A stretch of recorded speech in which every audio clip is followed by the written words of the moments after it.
On. You're live. What's up, everybody? We're live. We're a little late, but you know what they say: better late than never. Kelly, Rico, Kelly. Actually, let's go you first. I know that you are in the Chicago office. I saw your Instagram post.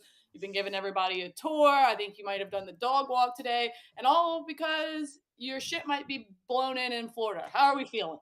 I can say that. No, Lived through every, plenty. ev everybody is good, in Florida. I think my house is the only one in my family that doesn't have electricity, which is why I elected to leave, just because no electricity, no internet means I can't be here for you guys. But it did really throw me in a tizzy to have to evacuate Monday night. Drove 20 hours through the night to Chicago, staying at grandma's, which is also a whole animal in itself. I basically forgot all my clothes because I was more concerned about Coco in Vegas. So next stop after today, go get some fucking clothes because it's freezing here. But besides that, the Chicago office is incredible. Everybody has been so friendly and so helpful. Did the dog walk today, did my first snake draft today. I don't know if I won though. I mean, I talked a lot and I made some really good points. And there's some really probably hilarious clippable moments in there where I'm going to be judged very hard for, but I'm here for it. Rico, how are we feeling? You'll find out via the poll in a couple of days. That's how that works, Kelly. And you can campaign for it, So, listen, Megan, I think an apology is in order, and neither one of you have to give it.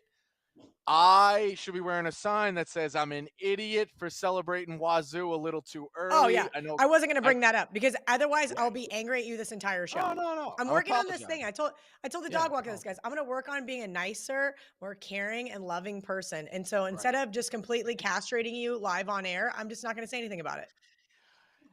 It Wow. was it was a dumb thing to do, but with that said, Wazoo really did clench their assholes and played not to lose. So we should have won. That was the right side the whole way.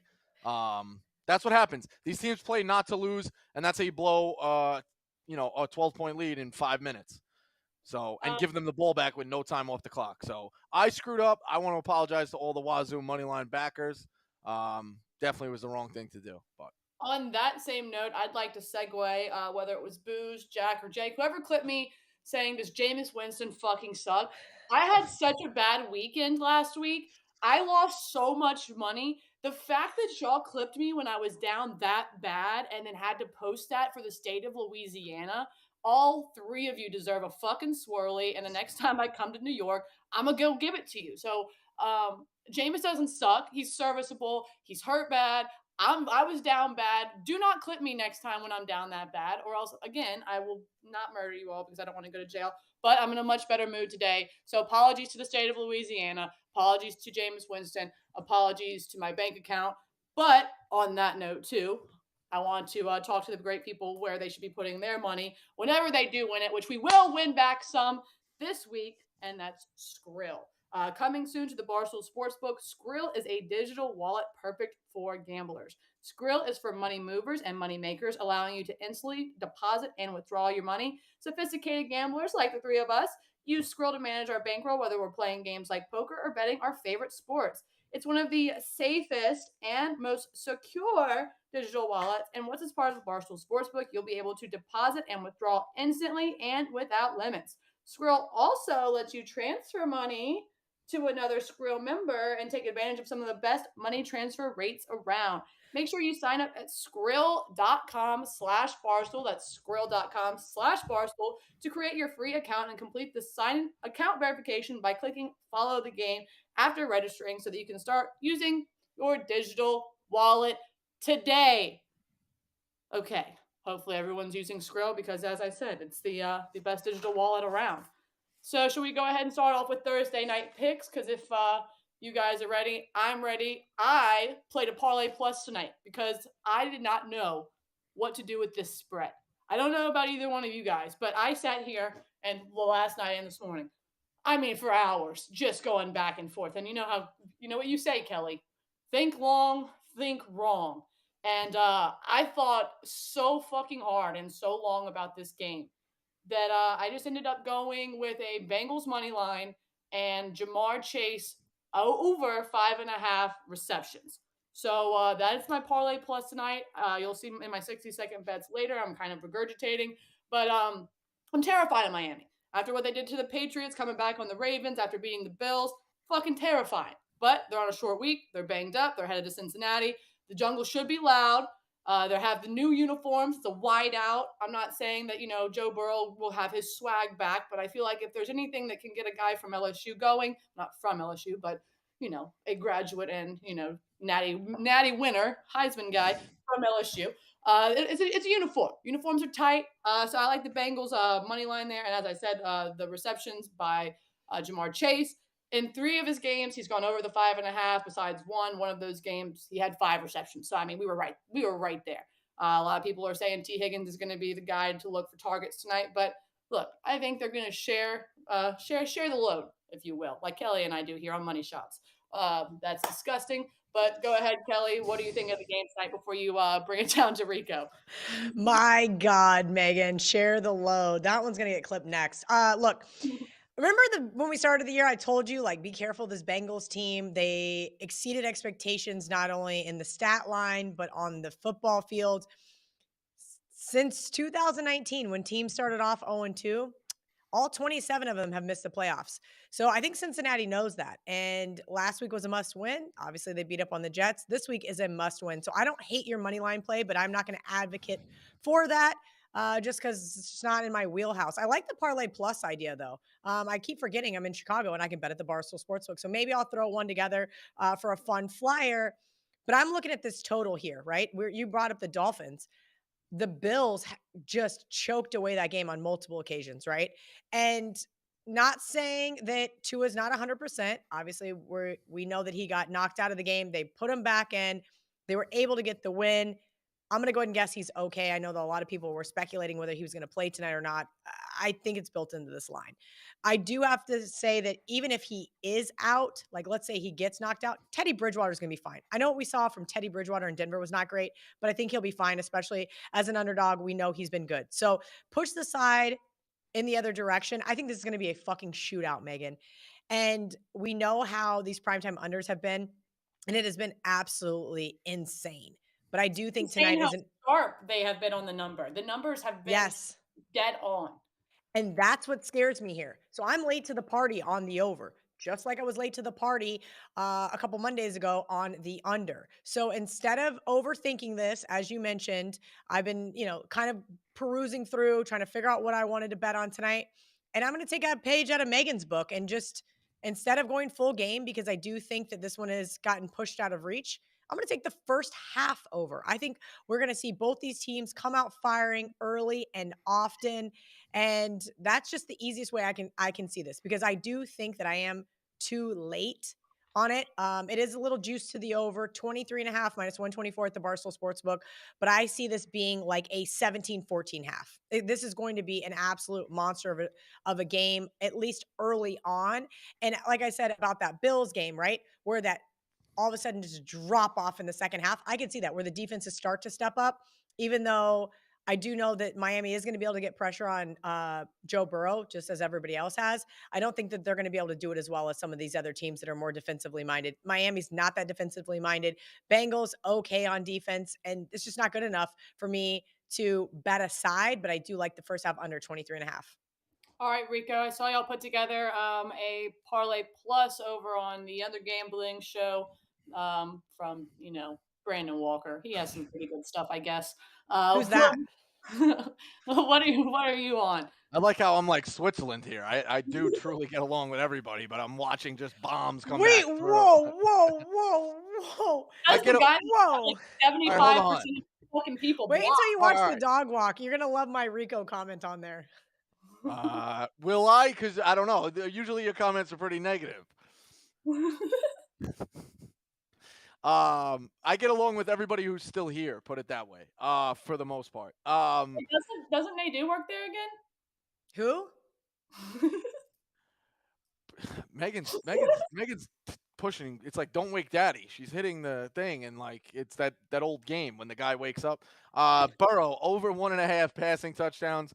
Bengals money line, T. Higgins to score, and Chase Edmonds over 32.5 yards from Pick Central is plus 850. On my own, Jamar Chase is the double dip at 650. I have Jamar Chase anytime touchdown scorer, and I'm on the Bengals. The thing that worries me a little bit is I haven't heard anybody love the Dolphins. No.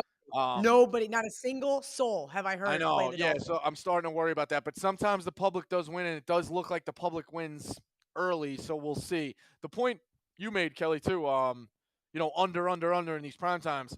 Can we be the people to like when can it flip? And now we start the run of overs.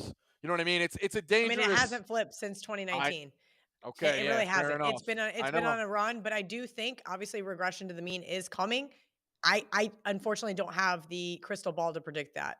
Right. Tonight, listen, tonight could definitely be a shootout. I see that. Dolphins can't stop anybody. And just when you think the Dolphins are out of a game, they come back. So I do see a lot of points with that. But I think Burrow's been good to me with the over 1.5 touchdowns. They did it against the Jets.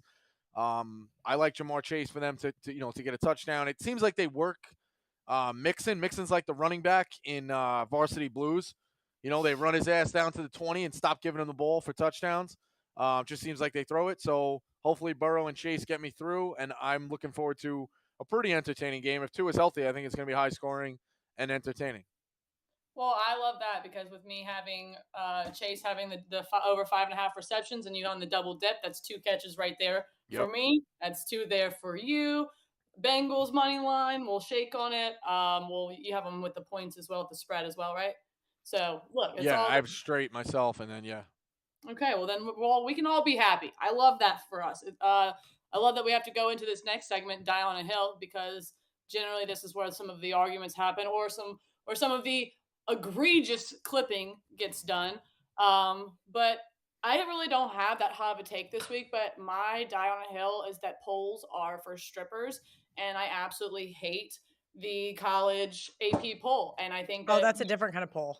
yeah, I think we should just do away with it completely. I feel like it gives teams like Texas A&M all of this juice behind them that they don't absolutely deserve. I was just like looking at stuff tonight, like with the Ole Miss and Kentucky game. I'm like, both of these teams just seem overranked, but it's all of this just bias. I feel like, and I'm just like, and me being an SEC girl, that's me saying this, right? Like, it's not a hot take. I know a lot of people don't like the polls, but I mean, the SEC bias is real, no, Megan. it's You should real. search my old hashtags or don't. But in all seriousness, there is there is some definite bias in that. I'm agreeing with you. Listen, we got a bunch of fucking dorks voting in the AP poll. I don't hate the coaches poll. I'll be honest with you. At least they know their shit. Let's get like And 5 weeks in before we start putting numbers between. but that's the funny thing. Look at fucking Notre Dame. I've kept my mouth shut. I've not been mean to Chief one time. Look at Notre Dame. Casey said this, I think, the other day. I caught a clip of it. Like, preseason top 5? Give me a No, fucking it's break. Why? laughable. Because their name is Notre Dame. I'm with you here. Like, I'm okay with getting, at least when we had the BCS, which had its own problems, they waited to come out with the rankings, right? Yeah, I definitely agree. Like, this has gotten out of control. But again, it's look not a who hot gets to take. vote. Look who gets to vote in the AP. They're a bunch of fucking dorks. And they admittedly don't watch the games out west. True story. Called Mike Yep. Francesa, asked him New about a York. game. I love the out west. I don't sleep. You sleep, you get night terrors, so I can't do it. So I just watch the games. Oh boy. I was like, Mike, big game, Oregon, whatever it was, Washington State out west, like late night, or I was talking to him about the Mountain West. Like, hey, do you buy Boise as a potential New Year's Six team? He's like, nah, those games are too late. I don't really watch those. We don't know too much about them.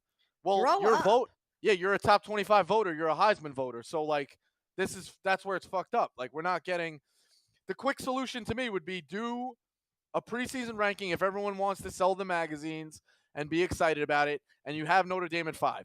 Then don't do any polls until this weekend.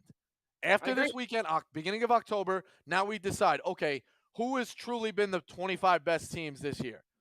And then you start to get, like, Kansas has played as one of the best 25 teams so far. So you can rank them, and then, what people are worried about, oh, well, if we overrank Kansas. Yeah, but you overranked Notre Dame in August. That's acceptable I because know, you but did they it? don't care because They it's don't care. Kansas and versus Notre Dame. Right. Because Notre Dame has the history and Kansas doesn't. They don't want to be caught with their pants down when Kansas gets their ass kicked this weekend Right. by a really crappy Iowa State team, which is going to happen. But the It's just the difference is bottom line. the names are going to move the needle anyway. Like the 7 o'clock game when it's Notre Dame, Ohio State, everyone's going to watch it anyway. Do you need to put Yeah. a little fake number in there that doesn't mean anything? No. So It's a good point, But Megan. Rico, I love that though. Let's look at Mississippi State this weekend, -3.5 over ranked Texas. Like Megan Right. just said, Texas A&M. Like I'm gonna be all over the dogs. I love betting on ranked teams catching points. Actually, hold on, please, because I was gonna bring this up just because I really wanted to. Let me find it. I had it Mississippi saved. Mississippi State's laying the 3.5 though, right? That's the point. Okay, ready. So I always say if it looks like a trap, it probably is. Ranked versus unranked. Since 2017, 53.5% on the money line, 75% straight up. 75% straight up. The unranked beats the ranked team. Right. Okay. Yeah, I get And what that you're just saying. shows. And that's the thing. When I talk about polls, it doesn't fucking matter. Vegas does not give a shit No. who is top 25 unless they're baiting you in to betting that top 25 team. It actually helps Vegas put in trap games, and they're all over the Right. fucking place. Yeah. Okay.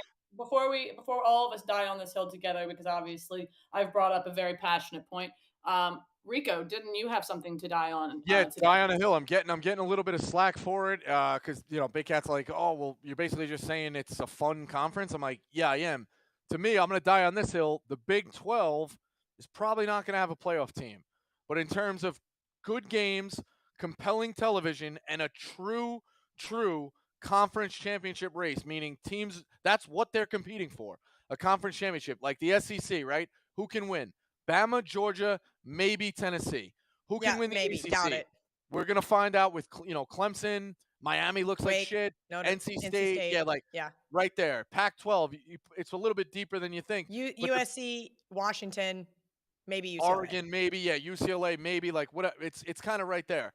3 or 4 teams. With the Big Ten, it's gonna be Ohio State and probably sacrificial lamb Minnesota. It is what it is. With this one, I don't think there's really a bottom out team in the Big 12 yet. Now, I put Texas Tech, Iowa State, and West Virginia as like I shockers would say to me that's the bottom three. if they won it, right? No, there's But no I way. think Those teams are I not winning it.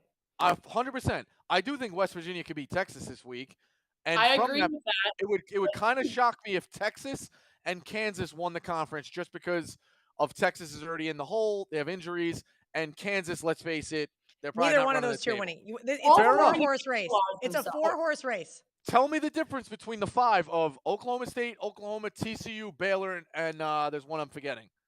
Kansas State. Kansas State. I knew I would get it. What do you Kansas mean there's State. one you're fucking forgetting? That worked out well. Kansas State. Those 5. And, so we're going to see this all play out. So Texas Tech and Kansas State, both 1-0. One of them is guaranteed to have a loss this week. Next week, Oklahoma State or Texas is guaranteed to have a second loss before Columbus Day. TCU plays Oklahoma this week, both at the top. Like, this is going to shake. Baylor plays Oklahoma State. This is going to be, I think it's going to be, the polls are not going to love it. New Year's Six not going to love it. This is But what I used to say. you're going to get Full disclosure. 2 lost teams in the championship game in a true round robin who are all interchangeable. You're going to get wacky playoff scenarios, tiebreakers. It's going to be an awesome, awesome race. Watch the Big 12 every week. That's the hill I'm willing to die on. Absolutely. I'm And with this is it. why I say the SEC myth is real. The SEC is good, is a fucking myth. There is some hot ass garbage teams, top to bottom. Big 12, I'm with you, Rico, is the best conference and actually, frankly, has been for a while. Now that KU is good, we're going to find out this weekend if they really are. Now that KU is good, we don't have a bottom feeder team. We just don't. The Big 12, top to bottom, is the most complete conference. They're going to beat the shit out of each other. I completely agree with you. Somebody's going to be a 2-loss champion. I'm glad that the Big 12 is finally getting their time to shine. The SEC just needs to take a break for a minute. We're exhausted, so that's We're just something. tired. We're tired of winning championships over here. We're tired of carrying y'all on our backs. My We face can't is do it. really frozen in a really bad angle on my side of things because of the Wi-Fi here, and I cannot stop laughing at how terrible I fucking look. Well, we're just gonna go on to college football picks then. I'm gonna go ahead and pop the cherry, if you will, of the picks this weekend, and y'all can tell me if this is a complete rat line because I just don't fucking understand. Arkansas catching 17 and a half at home against Bama. It just doesn't make sense to me. I'm sorry. I don't understand why the line is so big. I'm on Arkansas plus a 17 and a half. I wouldn't be surprised if they went outright. I don't get this line. Someone explain it Whoa, to me. Megan. historically it doesn't. It's Alabama on the road might be a thing, right? So this tweet circulating. 2022 Alabama laying 21.5 to Texas, wins by 1. 2021 Auburn minus 20.5, wins by 2. Mississippi State 17.5, they beat them by 40. A&M 18.5, lost by 3. Florida 2021 minus 14, won by 2. True road games for Alabama is starting to become a thing. Last year was only a touchdown game. Why this year is it 17.5 whenever you have an Arkansas team who is more complete than they were last year? Why? No, you're right. I mean, I gave out Bama on Pick'em just because I don't really love this Arkansas team. But the line's telling you about Arkansas. It's a stay away from me. We picked it because it's one of the bigger ones. I don't really know, but Alabama does love to drop their nuts on you when you think you forgot about them. So Okay, I think what it is here, Megan, and this is just full disclosure, because I'm not betting this game. I had Arkansas way down my long list, and I just said, look, it's going to be a really tall ask to ask Arkansas to beat Alabama. I think that Is it though? last Texas did. well, yes, but you have to remember I'm last not week was such against like an emotional, like this is a quintessential letdown spot situationally, right? I didn't get to catch a ton of that A&M game. I looked up and caught a couple of plays, And you looked haven't been over. impressed with A&M thus far. Why be impressed with them against that one, the one Listen, show? it's not an impressive thing. It's a holy fuck. We left it all on the field, and a 99-yard scoop and score beat us. Like that's a take the wind out of your sails, kill your season type of game. That's what I mean. And so now they've got to get their fucking big boy pants on, go home, and take an ass beating from Alabama. Do I think the line's too high? Yes. Every Alabama line is too high. It doesn't matter for Bama. You're paying a premium for Georgia every single week. You're paying a premium for Notre Dame, Ohio State, USC. At the end of the day, it doesn't matter. You can bet against all those teams, but historically, we know it hasn't done well. Rico's right on the road. I don't trust Bama. I'm not laying it with Bama. Absolutely not. But I could see why the line is this high. And I'm not that high on this Arkansas team either. If you remember, I bet against them week 1, I believe, with Cincinnati. So it's just kind of one of those situations where I just wonder what the morale is like in the locker room. This is where like knowing people in the organization comes to play. Like, you know what? That sucked. Our feelings are fucking hurt, but we're ready to take on Bama, take our frustrations out on Bama. That's my thing is I feel like Arkansas is just one of those blue collar, gritty teams that wins in the trenches, that wins on the ground, and it's just like they got their big boy pants on there. I don't want to use the SEC again, but this is shit they've done 1,000 times before. And like, for example, I was looking at Wake for a second plus a 7. That to me is the letdown. They had a double overtime Yeah. against Clemson. Like that to me is like, man, that fucking sucks.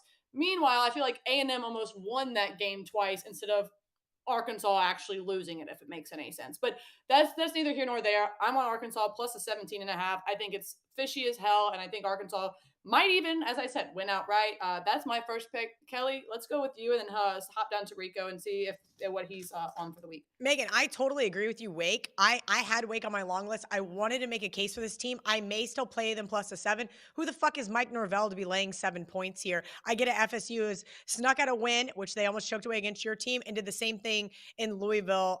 If you remember, me and play Megan that had. game again. LSU wins by 3 touchdowns. I'm just going to throw that out there. I'm just gonna say, like, when you go to overtime versus Clemson and don't come away with a win, that is just it's a lot, right? And that's what we're starting to see as these teams are going into conference play. So I do lean towards Wake Forest plus a 7, but I'm going to take a trendy dog here. I know everybody likes it. I really don't care.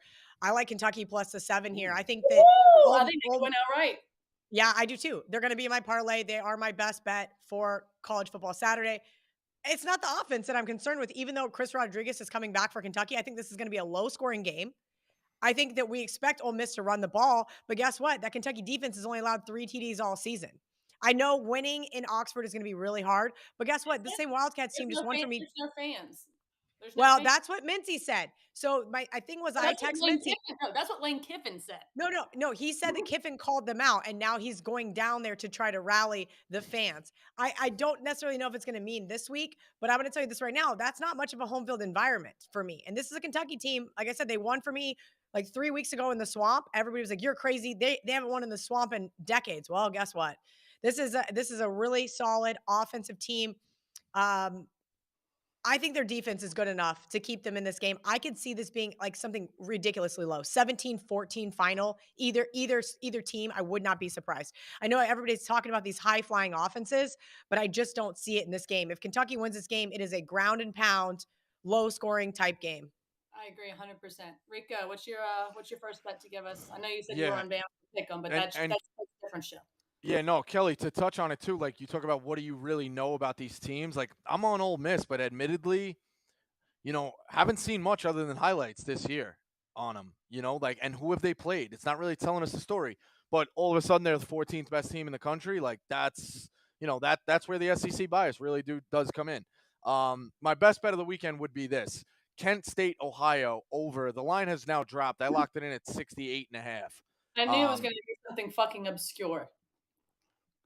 Yeah, you want me to go in order? We'll go in order. I'm on. All right, here. I'm on your LSU. I'm on the LSU Tigers. I think they smoke Auburn. If you want a mainstream pick, but if you want my best bet, A disgrace. they are. I think Brian Kelly is not as bad as we think. I think LSU smokes them. These teams are putting up like 600 yards on offense and allowing like 890 yards combined on defense. Ohio just gave up 50 to Fordham. Kent State is a really good offense. From their numbers, it's not going to show because against Oklahoma, they decided they didn't want to get into a track meet with Oklahoma. They held the clock out. Against Georgia, they scored. Now, Georgia, whether Georgia showed them anything, whatever, if Georgia wasn't in full gear. But Kent State did manage about 22 points against Georgia, 22, 23, whatever that final was. So this Kent State team can get going. Ohio can't stop anybody. I think it's an over 68.5. It's a high number, but I'm all over it. I love that. Jumping back to me real quick, another dog that I like this week. I like the Illini plus the 7 at Wisconsin. I think this is more like a 3, maybe 4-point game. Look, Illinois has just showed me that they fucking want to play some football this year. I mean, besides the one loss to Indiana, and I mean that wasn't anything terrible. They've just been looking kind of like a well-oiled machine, like on both sides of the ball. And I've been impressed, and I just think that Wisconsin should not be a 7-point favorite over absolutely anyone in the Big Ten. Period. That's another hill I'll die on. You're muted, Kel. What are you saying? Mute. Sorry, people are talking in the Barstool office over here, and I'm like, oh, I should mute myself. And then I try to jump in, and I look like a fucking jackass. Go figure. Megan, I'm with you on this Illini team, and there's 5 teams that I'm trying to narrow down for my parlay. I haven't even sent it over to Jack yet because I've been bombarded with work, but I'm with you. This defense has only given up 9 points. It's crazy. 9. And fine, okay, fine. They played Wyoming, Chattanooga, Virginia, whatever. But I don't care. That is great defense. Chris Castellani made fun of Graham Mertz when we were there in Detroit last weekend, and it was hilarious. But it's a fact. Graham Mertz is an absolute liability under center. You and I were in Chicago at this time last year. Watched them play Notre Dame. The guy's a turnover machine. Oh, that was the most awful game I've ever had to watch with my own 2 eyes. Dude, it was bad. Garbage. Yeah, so I'm with you. I like Illinois plus a 7. My little one hang up is kind of similar to what you were talking about with Wake. Can they win the game? Obviously, that's what I'm looking for is dogs to win outright. They haven't won in Madison in a really long time. And I do like Bielema. I do like how this program's turned around, but that's my little caveat there. I could see them keeping this one really close though. All right, Rico, what do you think? You want? What do you want to go on your next pick, or do you want to give an opinion about Illinois, Wisconsin? Because I know you do a lot of work with Mr. Dan Katz. And yeah, I know. Anytime I trash Wisconsin, they say it's the worst video on the internet. So you got to be careful saying things about Wisconsin. With that said, Wisconsin's not the team we once was that we used to love to bet on. That pounded the rock and beat teams, and they're really fading themselves down the list of the Big Ten, which is just a sign of the times, I guess. They got to, figure it out. Talk about liabilities under center, Kelly. I'm going to give one that's probably a little stinky with this defense. You should not be laying 9. But I think if I'm going to need to get stops, I'll take my chances with a Virginia Tech offense who is horrible with my guy Graham Mertz. I'm going to take UNC minus the 9. They can score at will. We saw it last week when, everybody was like, oh, Virginia Tech at home, West Virginia. I think UNC's offense is better than West Virginia. I think UNC goes up and down here. Virginia Tech is not going to challenge North Carolina, even as bad as that defense is. I might get the 2 stops I need. And like I said, Graham Wells is horrible under center. So give me UNC minus the 9 or Grant Wells. Grant Wells for Virginia Tech is horrific. Give me UNC minus the 9. But regardless, I know you don't understand his name, but do you know the guy who's the quarterback for TCU? Do you know his name? It's Max Duggan. Oh, good. Exactly. Dugan, is he part of one of those families that has like 40 children? I think so. The Duggars. What's Okay. crazy Yeah, those about what people. they're doing? Duggan. I know he was the veteran forever, but he was the backup on the depth chart. They were supposed to go with the other kid. Well, I guess it's his lucky day. Before we have to close up here, or not close up, this is not a store, but before we get out of here, I think we can go through one more pick. Kelly, give us what might be the third leg or possibly of your parlay this week. I Ooh, know there's a few. There's a few here. This is a pure points play. I text my buddy who is an alum, and he goes, "You're out of your mind. There's no way they win this game." And that's Purdue plus 12 and a half. I know Minnesota looked so good last week over Michigan State, and then you have the flip side where Purdue just struggled against Sean, FAU. So here I am taking that disgusting home double-digit underdog where Jeff Brom 20-6 against the spread as a field goal or higher. Sounds like O'Connell is going to be okay, and barring anything catastrophic, at least that's what Brom said in his last presser. I don't have a lot of really positive things to say about Purdue. I can tell you this right now: the line is way too high. The line should be like 9.5. So I'm getting some value here. Maybe Minnesota's just kind of, fat and sassy. And I stole that one from my good buddy Marco, because when some of these college kids get really good, and then you got guys like Rico going, "Oh, yeah, they're going to be representing the Big Ten West in the championship game." Whoa, everybody pump the fucking brakes here. I want to roll the boat as much as anybody, but not 12.5 points. It seems a little egregious. And so Purdue, God, I know I don't have a lot. That makes it hard to do a video on, say, yeah, I just have a feeling Purdue's going to win this game outright. That doesn't just work in sports betting, but there's something fishy about this line that has me very, very intrigued. all right, we got to wrap it up here soon. So, Rico, give us one more pick here. I'll give you two quick ones. I like Wyoming plus 3, Baylor minus the 2. Rico, we got about a couple minutes. So if you want to, go All into right. any explanation. This one's a long one. I wasn't going to bring it up till you touched on it. Take a look at Wyoming, 20-1 to win the Mountain West. Given their schedule, it's very weak, and they already beat my Air Force. They could get there, 20-1 with Wyoming. Just take a look. Plus 3 this week seems like almost like, I don't want to say a gift, but I mean at home in Laramie plus the 3. I mean, I know San Jose State has a great defense, but I still think I like the quarterback. It's worth taking a shot. 20-1 to win that conference is a big, big number, and they already have a leg up. I'm gonna go with Friday night, UCLA, Washington over 66. Two up and down offenses, two defenses with problems. Chip, they've been able to score against everybody, but they're also given up a ton of points against South Alabama. They gave up some points they shouldn't have to Bowling Green. Penix is playing great. I think this is a shootout. Probably one of the more entertaining games of the weekend that no one's talking about out west. I like it late night. Give me UCLA, Washington over 66. Rico likes it late night. Clip it here. That's apparently when and where he likes it. All right, guys, that's about it for Money Shots today. Make sure you like and subscribe to the Barstool Sports YouTube page. Make sure you're following Money Shots on Twitter, on IG. Just anywhere you can find us. Go follow us. Make sure you're following Rico if you're not blocked. But maybe he'll unblock you if you send him some Venmo or something. I don't know. Don't Kelly, celebrate your wins too early. That's I my hope you advice have for the weekend. a safe Send Rico ride a home. Venmo. Yeah. Kelly, I hope you have a safe ride home. Get home to those dogs. Make sure they're fed. As I said, like and subscribe. Make sure you're using your Skrill wallet. We'll see you back here tomorrow with Stephen Che going over NFL and your favorite props.